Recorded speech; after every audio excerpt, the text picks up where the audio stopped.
seguindo agora para a parte 2 do vídeo, né, que a gente vai falar, agora a gente vai falar mais especificamente do Stahl e da divisão dele.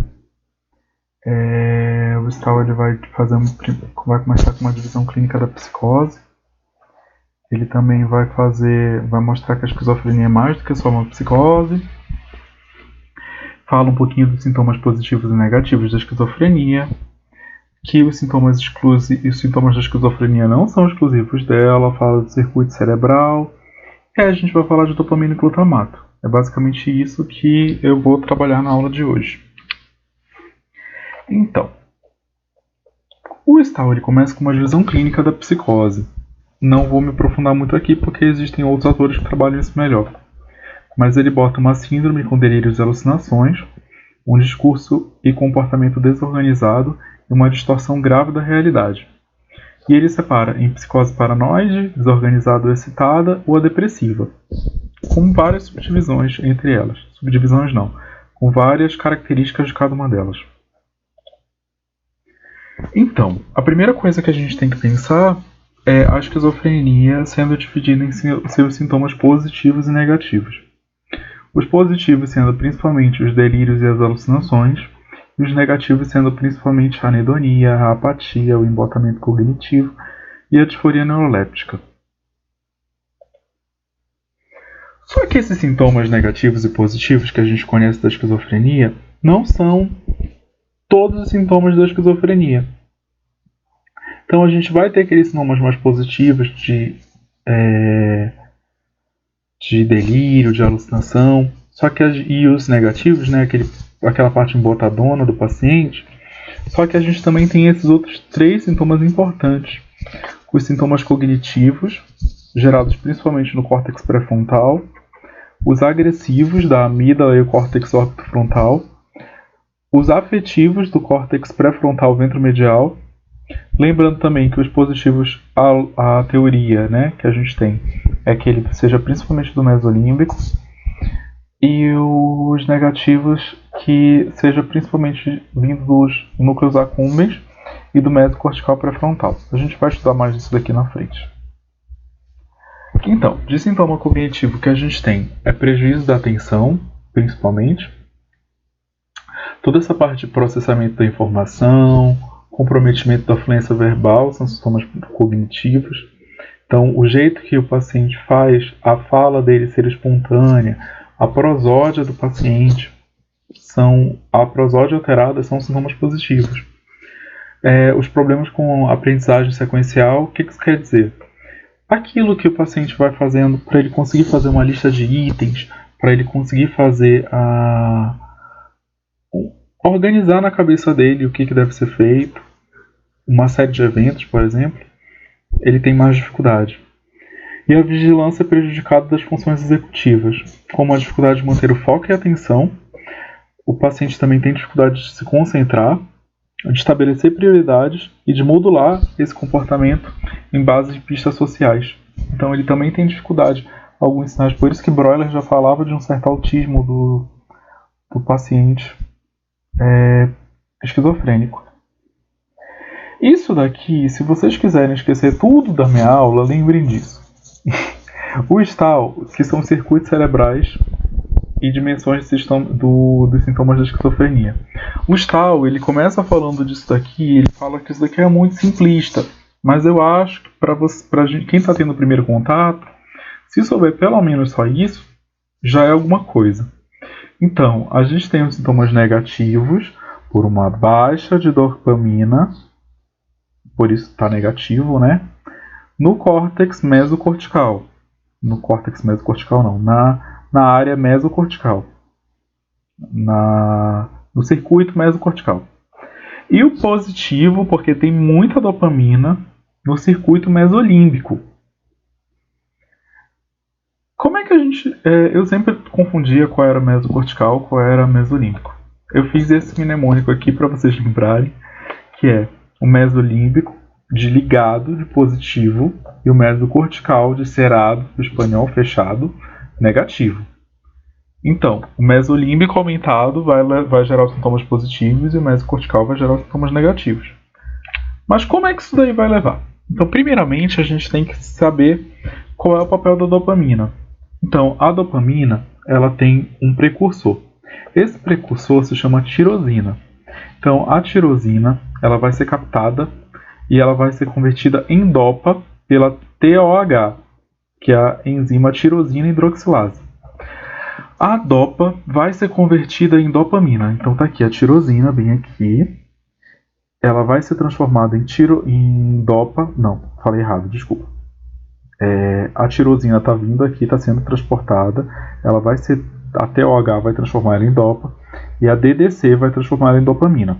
A DDC é a dopa descarboxilase. Então, depois da síntese, a dopamina vai ficar nas vesículas para ela esperar até o momento de liberação para a neurotransmissão.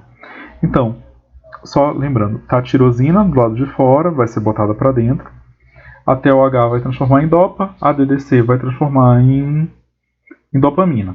E ela vai ficar aqui dentro dessa vesícula esperando. E como é que a dopamina vai começar e vai terminar? Então, muitas coisas podem fazer a dopamina acabar parando de funcionar. Parando de funcionar, no caso, tendo a sua ação terminada. Então a gente tem que saber que a dopamina fica aqui na fenda sináptica. E aí ela pode entrar de volta para o neurônio pelo transportador de dopamina, chamado de DAT. E no neurônio, ela pode ser destruída pela MAO. A MAO-A ou a MAO-B. A monoamina oxidase. Tem a MAO, que é MAO, tem ela A e B. E qualquer uma das duas pode destruir a dopamina. Tem também a CONT. Então o que acontece? A CONT ela vai estar do lado de fora da célula. E ela também vai destruir a dopamina. E os receptores de dopamina a gente vai ter principalmente D1, D2, D3, D4, D5. Sendo que os que a gente mais vai estudar vai acabar sendo D2. Tá. Então a gente vai ter o neurônio pré-sináptico e o neurônio pós-sináptico. A gente vai ter no neurônio pré-sináptico o DAT. O DAT ele vai ter uma função de pegar essa dopamina que está aqui solta e transportar de volta para o neurônio, onde ela vai ser armazenada no VMAT, que é o transportador de vesículas de monoaminas. Essa dopamina aqui vai ser armazenada para depois ela ser solta de novo. Tem também os autorreceptores D2, que a gente vai falar um pouquinho deles aqui na frente. E aqui a gente tem o D1 ao D5. Sendo o mais importante dele é o D2. Por quê? Ele tem uma função mais bem elucidada. E é nele que vai agir os antipsicóticos. Também vai agir os agonistas do Parkinson. Agonistas de dopamina. Como é que funciona um autorreceptor? O autorreceptor ele funciona como esse guardinha aqui. Ele não vai deixar ficar com dopamina demais. O que ele vai fazer? Enquanto ele está sem dopamina, olha aqui, na mão dele não tem nada. A dopamina vai estar saindo livremente. A partir da hora que tiver muita dopamina lá na fenda sináptica, a dopamina chega na mão dele. E aí ele bloqueia. Ele mesmo, ele está no pré-sináptico, ele está bem aqui, olha. Nessa zona, bem aqui. Então, ele vai bloquear para não sair mais dopamina. É essa a função dele, por isso que o Gustavo chama ele de guardião. Então, a gente tem esses autorreceptores nessa parte aqui distal do neurônio, bem aqui, para evitar que tenha dopamina demais saindo nessa fenda sináptica. Mas a gente também tem autorreceptores nessa parte dendrítica, na parte somatodendrítica, para também evitar que a dopamina demais que está aqui seja liberada. Então, tipo assim, se chegar mais dopamina aqui, vai bloquear toda a passagem até aqui. Essas daqui são as diversas vias dopaminérgicas das regiões encefálicas.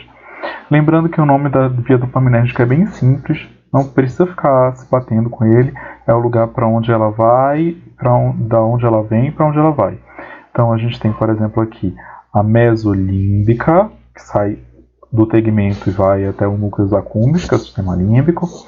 A gente tem a mesocortical, que sai do tegmento e vai até as zonas do córtex. A gente tem a hipotálamo hipofisária. A gente vai ver cada uma delas. A gente tem essas daqui, que são valas, são as vias talâmicas, e a gente tem a nigrostriatal, que sai da substância negra e vai até o estriado. Então, chegamos na parte importante. O que são os sintomas positivos da esquizofrenia, na hipótese dopaminérgica? A gente tem a via mesolímbica, que é essa daqui, olha. Essa daqui. Sai daqui e vem até o núcleo accumbens. Essa via mesolímbica começa a ficar, dopaminérgica, e começa a ficar vindo muita dopamina. Isso gera sintomas positivos. Lembra que eu falei lá atrás da aula, que se fosse esquecer tudo, lembra do mesolímbica, do ligado, sintomas positivos. Então tem dopamina demais nessa área, o que geraria os sintomas positivos. Então aqui uma foto mostrando, né, a hiperatividade, então está cheio de dopamina e começa a vir sintomas positivos de alucinação e delírios. A hipótese dopaminérgica ela também explica os sintomas negativos, afetivos e cognitivos. Então, a hipótese dopaminérgica acredita que a dopamina que sai, a via dopaminérgica que sai do tegmento e vai até o córtex pré-frontal está diminuída, diferente da mesolímbica que está aumentada.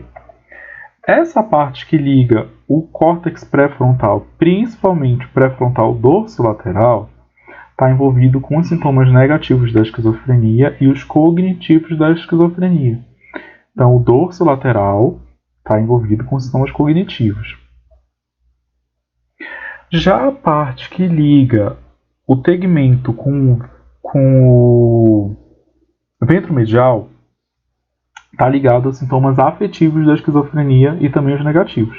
Então, todo o córtex pré-frontal, todo o córtex via mesocortical está ligado com sintomas negativos, sendo que a parte do córtex pré-frontal dorsolateral está ligado com os cognitivos e a parte do pré-frontal ventromedial está ligado com os afetivos também. Então aqui uma representação, a dopamina aqui pouquinha nessas áreas, gerando sintomas cognitivos, nessa área aqui de baixo gerando sintomas afetivos e toda ela gerando sintomas negativos, de abolição, falta de vontade de não fazer nada. Tá. Tem uma teoria também que a via mesolímbica, a gente viu aqui atrás, bem aqui atrás, que a mesolímbica estava demais, não é? Na esquizofrenia. Mas existe uma teoria que diz que, e isso o próprio Stahl fala, que a própria via mesolímbica ela também está deficiente. Por quê? Porque o núcleo accumbens é o núcleo do prazer.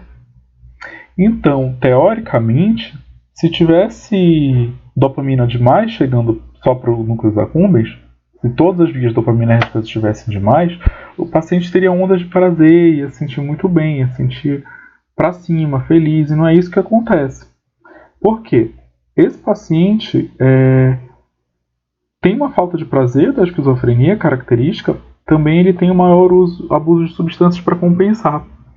Então a gente acredita que o abuso de substância no paciente esquizofrênico ela tem uma característica compensatória dessa via mesolímbica deficitária. É importante a gente saber que a via nigrostriatal no esquizofrênico sem tratamento está normal. Essa via nigrostriatal ela é muito importante não para a esquizofrenia, mas para os sintomas cognitivos, os sintomas extrapiramidais que a gente tem da esquizofrenia.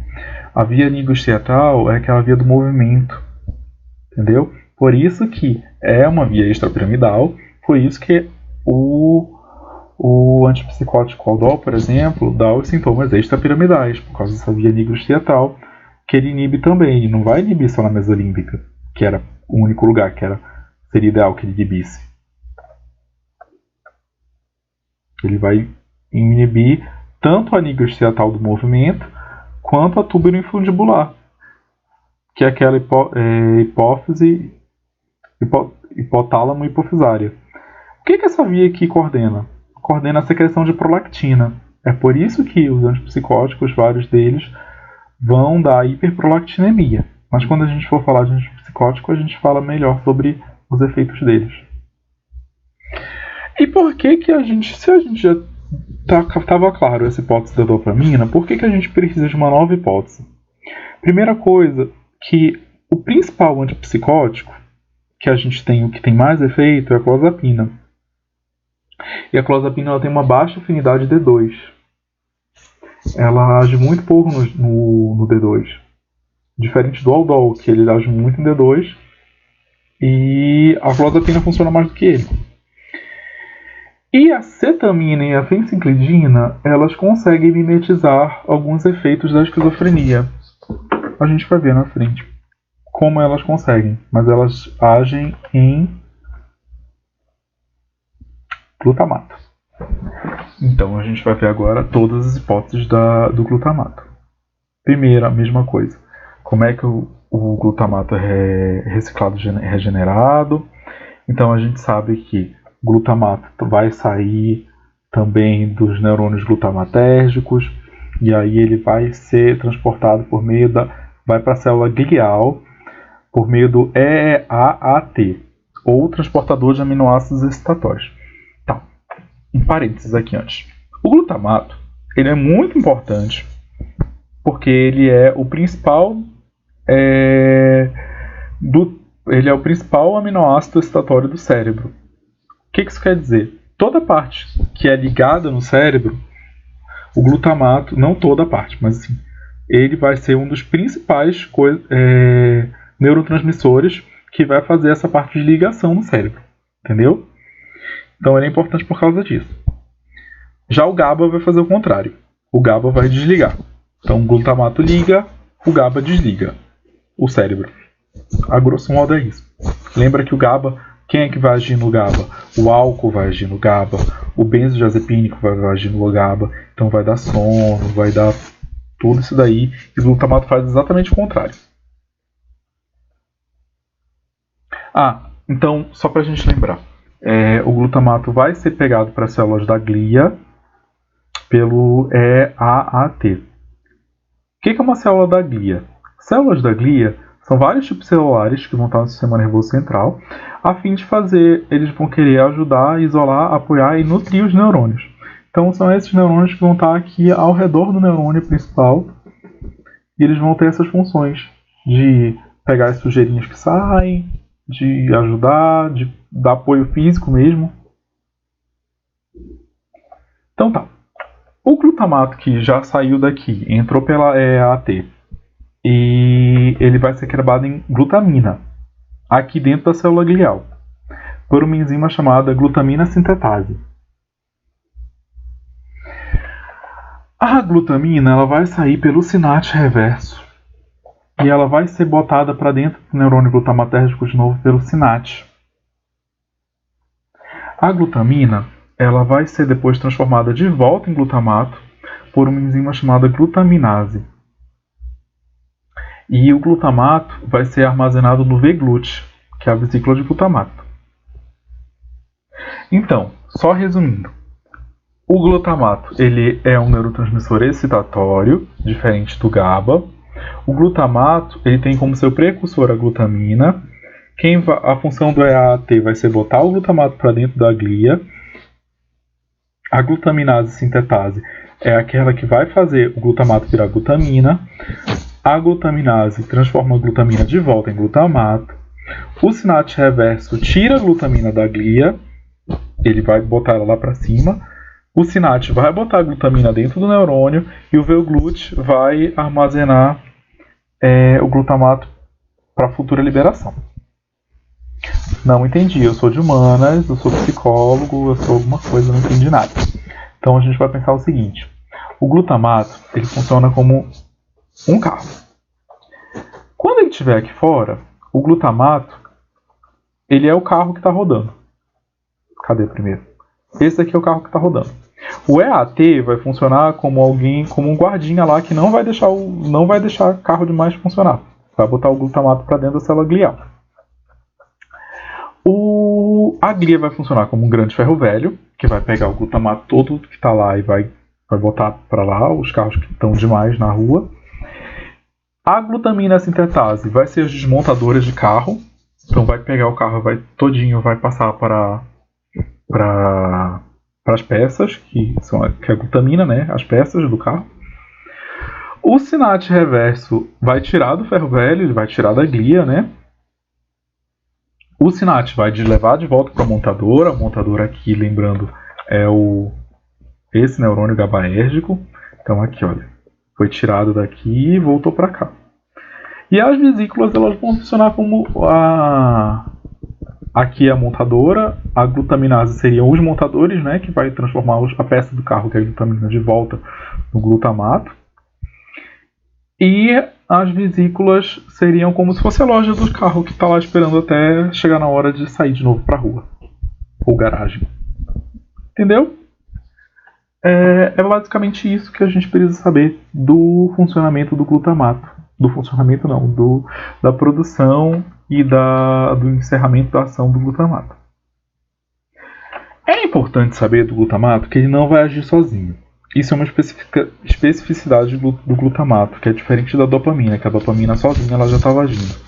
Ele vai precisar de uma molécula chamada glicina e de uma chamada deserina. Basicamente ou de uma chamada deserina, que é uma que parece com ela. Basicamente é só para a gente saber que o glutamato vai estar aqui na fenda. Se ele se ligar sozinho aqui no receptor, o receptor não vai fazer nada. É preciso também que a glicina venha e se liga junto com ele. Então, do lado do glutamato vai ter o neurônio glutamatérgico, vai ter os neurônios glicinérgicos, e esses neurônios vão jogar glicina para a fenda sináptica. A glicina também pode vir das células da glia. Ela pode ser convertida de L-serina pelo SHTM. Ela vai ser convertida em glicina. E ela também pode, isso tudo dentro da célula da glia. Então ela pode vir direto do neurônio glicinérgico ou da célula da glia. Basicamente, nesse slide é isso que vocês têm que saber. Isso daqui também saber é a produção da deserina, né? A deserina ela pode ser produzida direto da glicina ou da L-glicina. A L-glicina não tem função por si só, a D-glicina já tem. A D-glicina só existe também a mesma coisa, ela é um cotransmissor. Ela vai ajudar o glutamato a fazer a sua ação. E agora chegando nos receptores de glutamato. Os receptores de glutamato, eu botei aqui só mais o que a gente precisa saber, principalmente do NMDA. O NMDA, os receptores de glutamato, eles têm esse nome dependendo das moléculas que se ligam com ele, né? Fora o glutamato. Então a gente tem o AMPA, a gente tem o kainato, e a gente tem os receptores metabotrópicos pós-sinápticos. Então, o mais importante dos receptores é a gente saber que tem o NMDA. É isso que a gente vai mais usar. E as vias de glutamato no cérebro? Então, a gente tem basicamente algumas vias que saem do tálamo para o córtex pré-frontal. A gente tem, eu vou seguir aqui na ordem. Então, a gente tem a via A, que é a projeção glutamatérgica cortical para o tronco encefálico. Então, sai do córtex para o tronco encefálico, bem aqui. O Stahl não botou uma foto comparando as duas, todas as vias dopaminérgicas com todas as vias glutamatérgicas. Eu acho que ficaria muito confuso também essa foto. Mas só para lembrar que tem duas vias que saem do tronco mesencefálico também, que são as vias límbicas, mesolímbica e mesocortical. Já fica aí a dica. Então, tem algumas que saem aqui do córtex e vão pro... Isso que eu estava falando era da dopamina, né? Saem do córtex e vão pro tronco encefálico. Outra via glutamatérgica sai... É a B. Deixa eu achar aqui. B, tá aqui. Sai do córtex e vai pro núcleo estriado. E para o núcleo accumbens, que é a via glutamatérgica córtico-estriatal e a córtico-accumbens. Tem a via glutamatérgica do hipocampo ventral para o núcleo accumbens. Tem a via glutamatérgica tálamo-corticais, que são essas daqui, sai do tálamo e vai para o córtex. Quando tem isso aqui é porque sai daqui, entendeu? Sai e vai. Então esse aqui tem a pontinha, sai daqui e vai para cá. Tálamo cortical. Tem as vias glutamatérgicas corticotalâmicas, que saem do córtex e vêm para o tálamo. Corticotalâmicas, está aqui. Sai daqui e vem para cá. E existem neurônios intracorticais, que é só dentro do córtex. Aí tem as vias diretas e tem as vias indiretas. As vias diretas são só de glutamato e as vias indiretas têm GABA. Basicamente, isso daqui, não sei usar esse pincel, mas eu vou tentar. Isso daqui é o mais importante para a gente entender. Óbvio que todos esses daqui também são importantes. Mas isso daqui é onde vai acontecer os grandes problemas. Tá?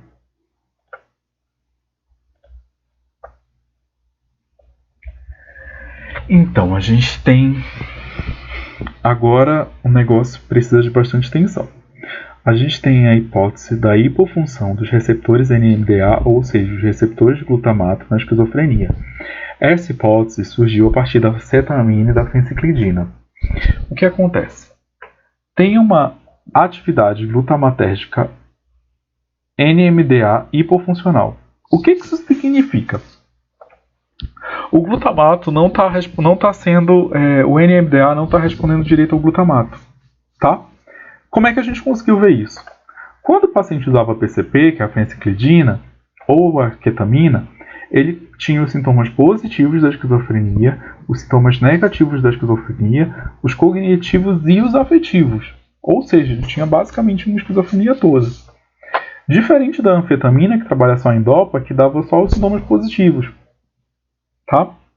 Então a gente tem aqui vários sintomas da esquizofrenia causados por causa da cetamina e da fenciclidina que agem em NMDA. Como é que elas agem? Bem aqui está uma molécula de NMDA, uma molécula de glutamato, aqui está passando normalmente. E aí esse daqui é o sítio de ligação da fenciclidina ou da ketamina. Vem aqui a ketamina, se liga aqui e ela bloqueia a passagem do glutamato. E aí a pessoa sente todos os sintomas da esquizofrenia. Ou seja, uma hipótese muito maior. Explica muito mais coisas do que só uma dopamina que está faltando, né? Então, a gente tem a hipótese da hipofunção dos receptores NMDA na esquizofrenia, sinapses defeituosas nos interneurônios GABAérgicos do córtex pré-frontal. Lembra que eu falei que era lá em cima, na indireta, que mais coisas iam acontecer? Então, é exatamente isso que a gente vai explicar agora. Tá. Isso daqui é uma conexão sináptica normal. Lembrando, o GABA, o glutamato, é excitatório e o GABA é inibitório. Então, o glutamato acorda o GABA para o GABA poder desligar a próxima molécula de glutamato. Entendeu? Então, esse daqui vai acordar. Tipo assim, a função do glutamato é ligar, né? Então, ele liga o que vai desligar.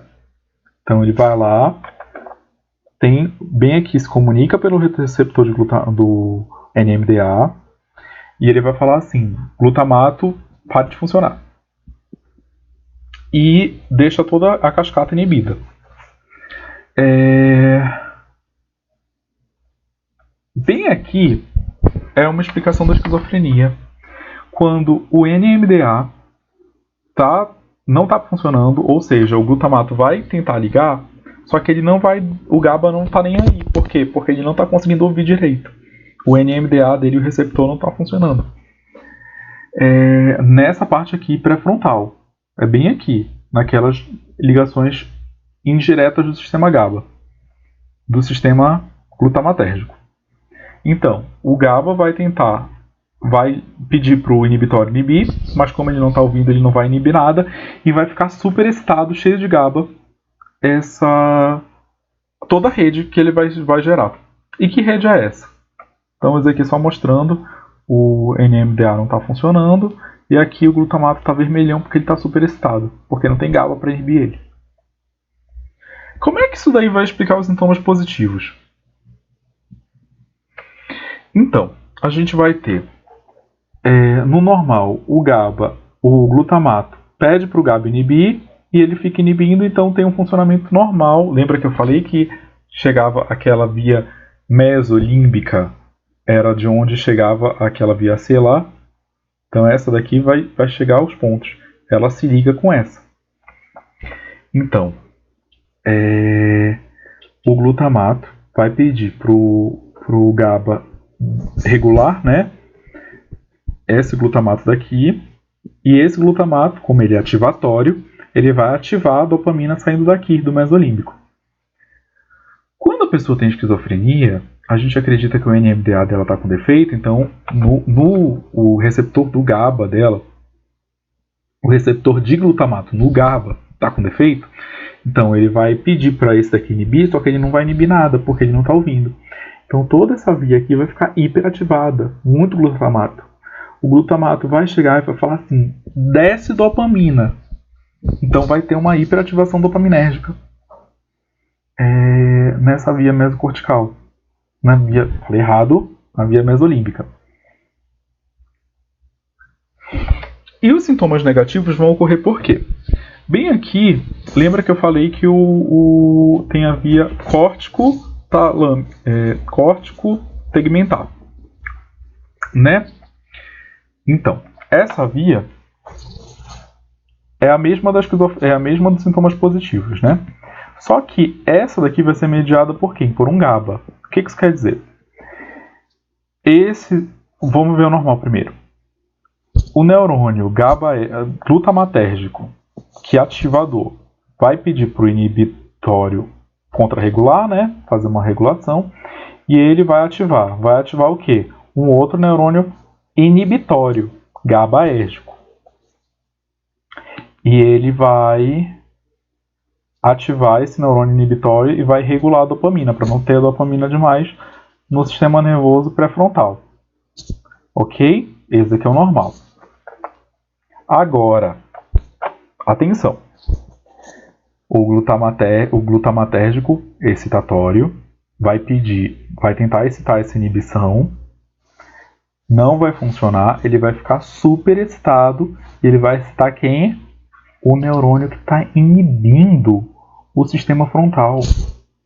É por isso que uma superativação consegue ao mesmo tempo causar uma superativação positiva e uma supernegação, não vou falar supernegação negativa, né? Uma superinibição toda a parte pré-frontal. Então, o GABA vai estar hiperativado aqui e vai gerar os sintomas negativos. Entenderam? Da dopamina. Isso aqui é por causa que ele está interagindo com a dopamina. Sou de humanas, pelo amor de Deus, não estou entendendo nada. Resumindo, o GABA funciona como aquele pai castrador que não deixa fazer nada, ele inibe. Se ele não vai inibir, o resto todo fica ativado. Então, quando fica superativado, vai gerar o quê? Aumento de dopamina, virou festa, que gera sintomas positivos. Então o GABA não está lá para inibir. Só que tem uma parte lá de baixo que ainda tem GABA funcionando. Ainda tem esse pai castrador. A partir da hora que viu a festa todinha lá em cima acontecendo, ele também superativa. Só que ele superativa o quê? A parte negativa, né? Então vai fazer o quê? Corta todas as relações com a dopamina de baixo e o sintoma fica todo fraco, que gera os sintomas negativos da doença. E era isso que eu queria falar na aula de hoje. Espero que vocês tenham gostado, espero que vocês tenham entendido. E era isso, gente. Muito obrigado. Tchau, tchau. Me digam se vale a pena ir pro YouTube.